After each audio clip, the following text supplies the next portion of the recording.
नमस्कार, मैं अंजना और आप देख रहे हैं अभ्यंक न्यूज नेटवर्क, भारत का सबसे सर्वाधिक खबरों वाला चैनल, जो आपको निष्पक्ष सच्ची खबरें सबसे पहले अभ्यंक न्यूज नेटवर्क पर मिलती हैं। राजा के मर्डर की आरोपी सोनम मोहल्ले की बिट्टी दीदी डांस की शौकीन बच्चियों को सिखाती थी गरबा।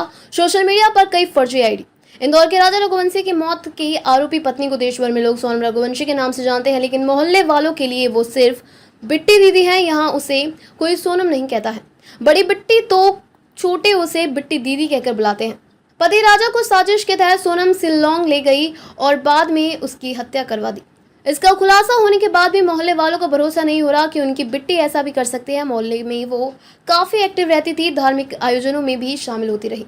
मोहल्ले के लोगों का कहना है कि धार्मिक प्रवृत्ति की बिट्टी कैसे अपने पति की हत्या की प्लानिंग कर सकती है।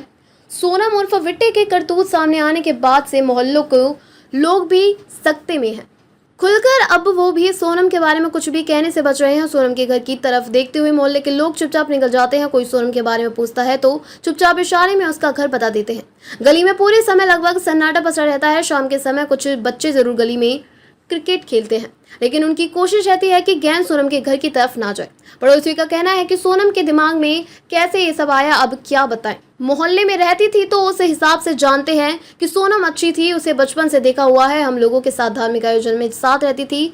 माता जी बैठाते थे तो हमारे साथ पंडाल बनवाती थी। ये हम बचपन से देख रहे हैं। मोहल्ले से भागवत कथा करते हैं। आज जो उसने गलत किया है उसकी वजह से पूरी गली बदनाम हो रही है और लोग बहुत अच्छी गली बोलते थे, कहते थे कि यहाँ बहुत अच्छे लोग रहते हैं, लेकिन आज उसने पूरी गली और मोहल्ले को बदनाम कर दिया है। मोहल्ले में बातचीत के दौरान पता चला कि सोनम को डांस करने का शौक है। मोहल्ले में नवदुर्गा उत्सव मनाया जाता है, जिसमें सोनम उर्फ बिट्टी दीदी बढ़ चढ़ कर हिस्सा लेती हैं। मोहल्ले की बच्चियों को गरबा सिखाने की कमान बिट्टी दीदी के हाथ में ही रहती है।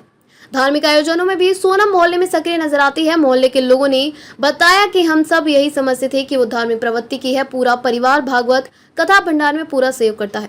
सोनम और पति राजा दोनों शिल्लौंग में लापता हो गए। ये बात मोहल्ले वालों को घटना के 4 दिन बाद पता चली। एक महिला पड़ोसी ने बताया कि अखबार में फोटो देखने के बाद मेरे बेटे ने कहा, मम्मी बिट्टी दीदी का दूल्हा गुम हो गया। बाद में मोहल्ले में रहने वाले आसपास के लोगों ने अखबार पढ़ इस बारे में बातचीत की। महिला ने बताया कि सोनम की शादी का कार्ड उनके घर आया था, लेकिन शादी दूर रहती मंडी तरफ थी। पति उस दिन घर आने में लेट हो गए थे, इसलिए शादी में नहीं जा पाए थे। अच्छा हुआ शादी में नहीं गए, वरना हमें भी पाप लगता। बिट्टी ऐसा करेगी ये सोच भी नहीं सकते। मोहल्ले में सामान्य तौर से ही रहती थी। चमक दमक वाली लाइफस्टाइल भी नहीं थी। इंदौर के बाड़गंगा क्षेत्र में गोविंद का खर्चा इलाका है। इसी मोहल्ले में अंदर गली में सोनम उर्फ बिट्टी का घर है। गली काफी संकरी है। 2 कार एक साथ अंदर से नहीं गुजर सकती। इस बात से अंदाजा लगाया जा सकता है कि यहाँ रहने वाले लोग एक दूसरे के साथ किस तरह से कनेक्टेड होंगे।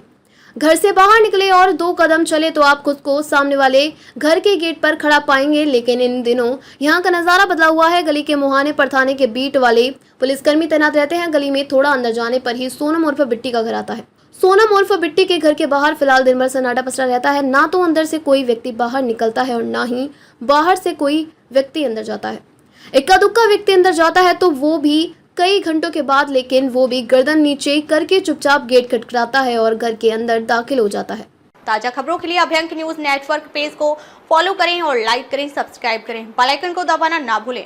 अगर आप हमें फेसबुक, ट्विटर, इंस्टा के माध्यम से देख रहे हैं तो फॉलो, कमेंट करना ना भूलें।